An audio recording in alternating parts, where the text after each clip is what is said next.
everyone, welcome back to Maggie Minutes by Ikuhipat. আজি লৈ আহিছে এটা নতুন স্কিম গজমিত্ৰ স্কিম অসম চৰকাৰে অনা এই স্কিমটোৰ বিষয়ে আজি অলপ চাই লওঁ ৰিসেন্টলি এপ্ৰুভ কৰিছে আমাৰ ষ্টেট কেবিনেটে on July 10th 2025 and officially launch কৰিছে জুলাই 11 2025 এই স্কিমটোৰ মেইন অবজেক্টিভটো হৈছে to reduce target human elephant conflicts হাতী মানুহৰ সংঘাত by ensuring safe elephant movement and protecting crops. যাতে হাতী সমূহ ভালকে মুভ কৰিব পাৰে এজেগাৰ পৰা হিজেগালৈ আৰু যোনখিনি ক্ৰপছ আছে ধাননি আছে সেইখিনি যাতে নষ্ট নহয় ইমপ্লিমেন্টেশন এৰিয়া 8খন ডিস্ট্ৰিক্ট আছে 8খন হাই ৰিস্ক ডিস্ট্ৰিক্ট আছে গোৱালপাৰা বাক্সা উদালগুৰি শোণিতপুৰ নগাঁও গোলাঘাট যোৰহাট বিশ্বনাথ আৰু এই 8খন ডিস্ট্ৰিক্টৰ মুঠে 80খন গাঁৱত এই স্কিমটো ইমপ্লিমেন্ট হৈছে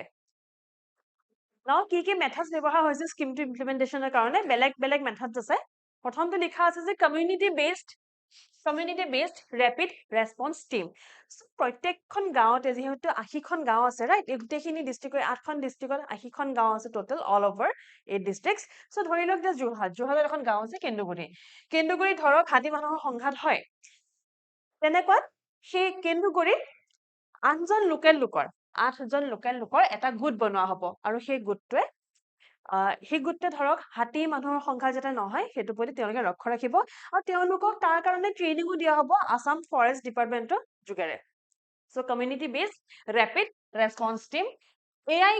cameras for alerts যাতে AI camera যোগেৰে গম পায় যে হাতীৰ জাক এটা যদি কোবালে গৈ আছে তেনে কোন ফালে গৈ আছে কোন দিশে গৈ আছে হেতু যাতে গম পায় so AI cameras for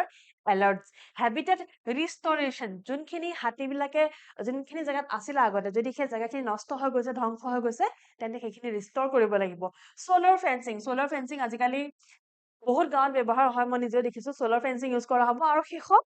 awareness program মানুহৰ মাজত awareness আনিবলৈ awareness program চলাব সো আজি ক্লাছটো ইমানটা আছিলে hopefully ক্লাছটো ভাল পালে see you in the next class till then thank you so much